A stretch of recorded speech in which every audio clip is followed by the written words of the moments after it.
Good morning, young mistress. Oh, wow. This is a surprise. You are so rarely awake and sitting up when I come in to greet you. Hopefully you did not have a troubling night, no? Well, you slept well. That is wonderful to hear. Having you up and about will certainly shave several minutes of today's schedule, since I don't have to bully you out of your blankets.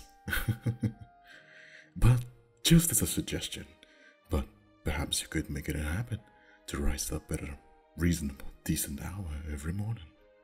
You have no idea how much simpler it would make my life not to have to pull you out of bed like a waterlogged lump of wool. Too unkind?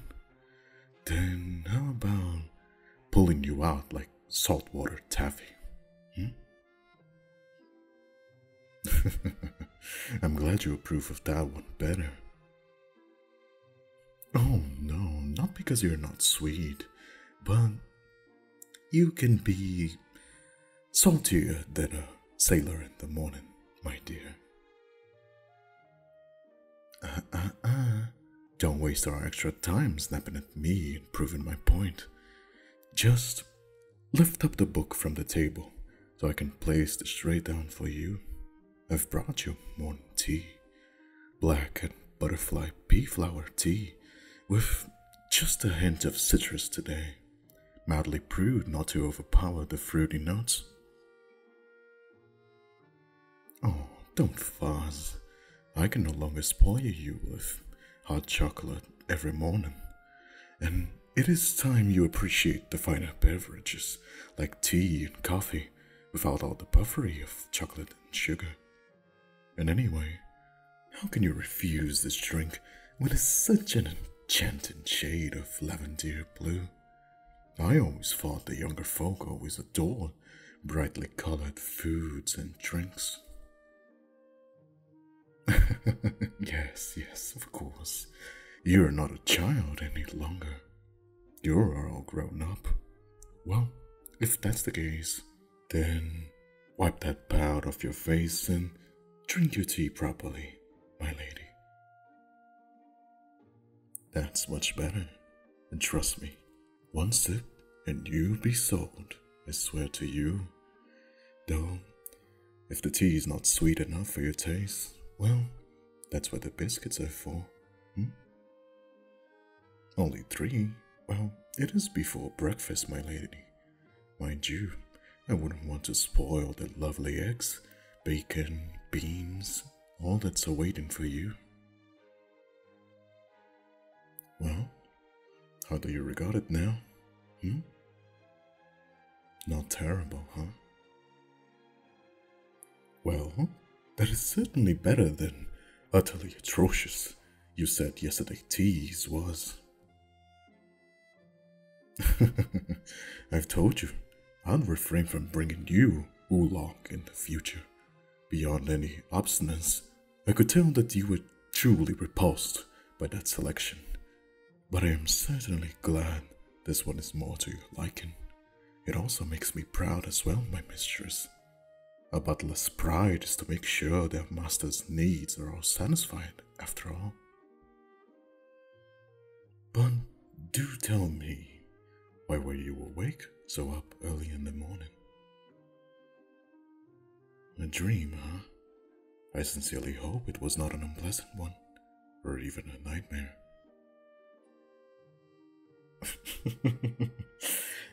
Yes, debatably horrifying. Pardon me, my dear, but dreaming about tripping and falling on the dance floor is... That sounds more like bad memories flooding in than you having a dreaming of an unknown concept. You're too rambunctious for that to be considered a nightmare, aren't you, my lady? No, please, do not misunderstand. I didn't mean clumsy. I said rambunctious, spirited, if you like. After all, you are certainly not one to cry if you fall down and scrape your knee. It's been such a long time, too, since you've had such a mishap. You have grown into a fine, elegant, and graceful lady, if I may say so myself. And you haven't even missed a step in any public dance for quite some time. Even when that did happen, it wasn't disgraceful enough to tarnish your reputation. And even then, the last time it happened, you were far too young for that even to be considered a possibility. Oh. Were you perhaps worrying your pretty little head about the prospect of having it happen again? Honestly, I am wounded. Please, do you doubt my skills as a dancing instructor so greatly? I have spent many years molding you into the vision of perfection your dancing currently is, my mistress. But if you're worrying about it, perhaps some additional, further advanced studies are in order. I'll hear no argument about this. If it is obvious troubling you enough to disrupt your sleep, while I do find it refreshing to see you awake this early on your own, I must do what is best for your mental and physical health. So, extra dance lessons it is. We'll start in a few days. Also, do let me applaud you for your lack of persistent complaints on the matter. Now, finish up your tea and biscuits while I lay out your clothes for the day. Now, let's see. I feel the yellow dress will be appropriate for today. You have no formal meetings beyond your studies, and the season for lighter clothes is rapidly ending. Very soon we'll be dressing you in dark blues and greens. What do you say? Would you prefer the white shoes? Perfect then. And I think only one petticoat for such a casual day. And even if any unexpected guests come to the house, we can quickly slip you up into a second or third, depending on the social standing of the visitor. Finished with your tea already? My, I'm impressed. I shall serve you that brew more frequently in the future, if you favor it so much. Stand up then, and I'll remove your robe. We'll get you dressed up and put your hair in order. I'll brief you on the schedule for today as well. Lift your arms for me. Thank you. After breakfast, you'll be meeting with Mrs. LaRoche in the greenhouse to continue Monday's botany lesson. Shortly after, we will go on horseback to the range, where Mr. Quincy will introduce you to archery. You've done well in mastering the rifle. He thinks you should learn a more arcane weapon. By then, it will be time for the afternoon tea with your parents and siblings in the garden. That is, if the weather permits. Could you turn around slightly to the right for me? Thank you. That's almost all the buttons. Once the tea is finished, I will be instructing you further in public etiquette. Today I think we shall discuss behaving in the presence of a royal family member in a casual setting. No, you've learned about formal settings before, my lady. Can you please sit? I'll slip your stockings and shoes on you. Thank you. Following your lessons with me, there will be a break to practice your needlepoint, and then you may read any of the selected literature that we've been working through the last few weeks. I know you favor the ones with romantic overtone, but you do need to turn your attention towards the ones involving battle strategy. You'd like to be able to discuss your father's exploits in the war with a well-learned air, would you not? Excellent. Now please, come sit in the vanity so I can style your hair. Your unpleasant dream may have led to some tossing and turning. There are quite a few tangles to brush out. Please, do not say such dreadful things. Your hair is too lovely to be considering cutting it so short. While I'm certain you'd be a beauty regardless of hair length, just think of how bored I'll be with all this silky hair to style each morning. Yes, yes. Even were you bald by choice or illness, you'd be lovelier than you have any right to be, my dear. No, that is not my point. I can create art with these beautiful long locks, and I would grieve the loss of that privilege. Well, yes, I suppose, were you to want extremely short hair, you could always wear a wig in public settings, and I'll be able to style that. But it's hardly the same, isn't it? I might rather do what I'm able with whatever length you have, as long as it's your short, natural hair. It will not compare to a simple wig to such a luscious, beautiful hair. Oh, I see. Meeting Duchess Ariana last week has planted the idea in your head. Well, yeah, she is a bold, fearless sort of woman, sporting her bald head at public event with no shame whatsoever. Her positive attitude must have influenced you somewhat, eh? Well, it was not her choice to begin with, and I would say her reaction to the circumstances was the real monument, rather than her bald itself. She has the wealth enough to afford any number of elaborate, realistic wigs, but instead, she chose not to hide what she was from anyone. I admire that, but it doesn't mean you need to shave your own head for some misplaced desire to replicate that attitude, my lady. If anything, you'd be taking away that very message she extrudes, embracing who you really are as a unique individual.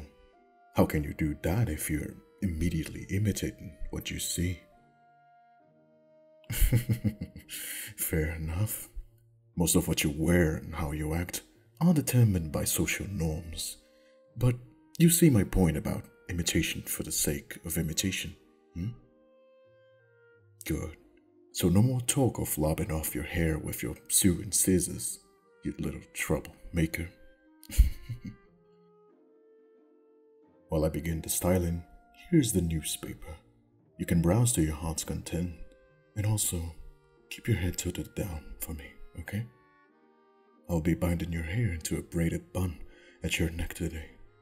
It will be fairly relaxed, and aside from our ride to the range, there will be no need for you to move about too much.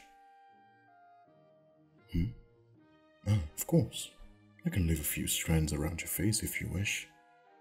There. I'll start the braiding first. Seeing something interesting with the paper, my lady? Yes. The construction of that new church is coming along swiftly. It will practically be a cathedral once they're through with it. How do you find the architecture? Almost as ornate as the oldest building in town. I hear that Reverend Williams may give the first sermon after it's sound and open. That will be quite an honor. I believe your parents are planning on attending once a date is announced. A flock of missing chickens. I would say that's the work of thieves of coyotes.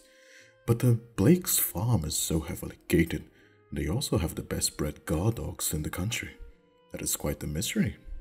Though, it will be no trouble to replace their flock if no answers come to investigation. Now if they lose a second flock, that might be troubling. Does the story say whether they're detaining any relatives or guests? No? Well, I suppose that is a silly assumption. Were the guests responsible? I mean, I can't see how they would hide such a number of birds under their bed in the guest chambers or the like. New earrings from the jeweler. I see. Opals have caught your eye this time, My lady, I can indulge you in many things, but your collection of jewelry is downright sinful in its magnitude. Have you any idea how difficult it is to make room for each new piece that you purchase and simultaneously keep everything organized? I beg you, for my sake, either forgo some of your current collection or refrain from adding to it. What will you do if you begin to receive jewelry as gifts from admirers, or when you marry? You might have to start under the closet, God forbid. My, why would you say that? Of course you will have admirers, my lady. You are now of age after all. It is only natural for you to start receiving suitors. That should be no surprise to you. We thoughtfully went through the basics of courting merely a month ago, and you do understand them through and through. We've given you all the tools, so I'll say you as prepared as you could, possibly for the process. Now I know the idea may appear intimidating, speaking with complete strangers with the intent to marry you, but that is the core point of courting, spending time together, learning about who they are and whether you're compatible. It's not like we're handing you off to the first person who'll knock on the door. We're just setting you up for you to meet someone you could fall off. I'm sure your father would not give you to someone who will not love you through and take care of you. So fear not. And if you dislike a suitor, you have the option to turn them away. And should you fall in love with one through the courtship, all is happy and ends in marriage. It's not as frightening as it may seem right now. And what are you muttering about? You never get so shy on me, so do speak up. You precious thing. You could not marry me. I am your butler after all, your servant. It would not be proper.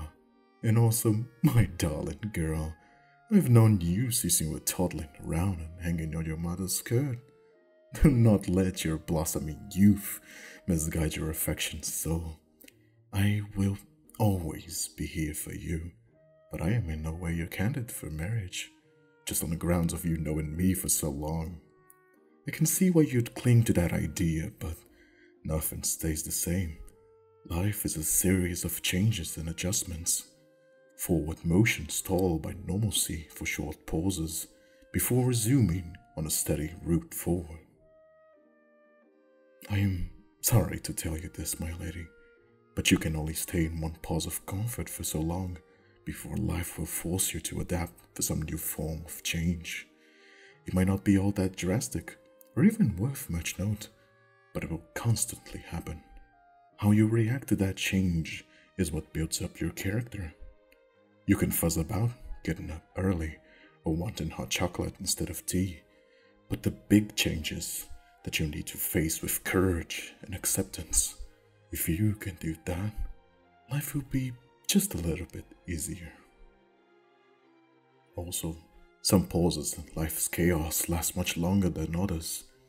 Childhood is chaos for most parents, but to the child, it's one of the sweetest, shorter times of their life.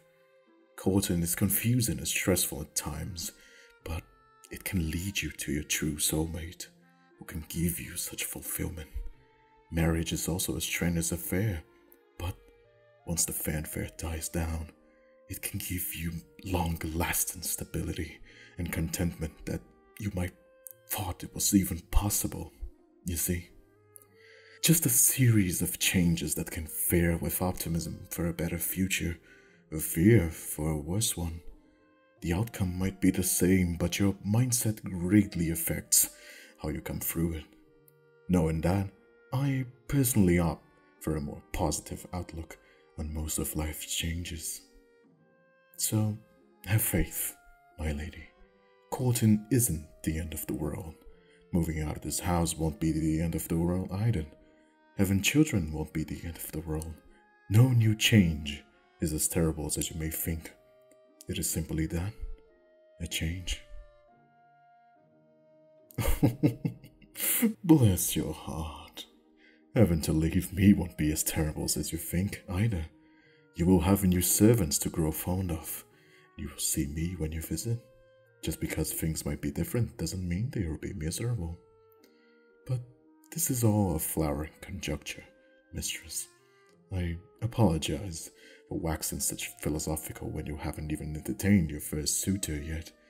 You might not even want to marry at all and lead the life of a single lady. Though I must say, with how love-struck you are with romance fiction, I highly doubt that is a path you wish to walk. I'm getting ahead of myself, but you seem concerned about it, so I saw fit to try and ease your worries. Did I succeed? I'm happy to accept succeeding a bit. I will be here to ease your worries whenever you need me, even if I eventually ramble on without you asking me to. Now, your hair is beautifully styled. Let's go get you breakfast, and you can start your day, my lady. Now, chin up. It's going to be a great one.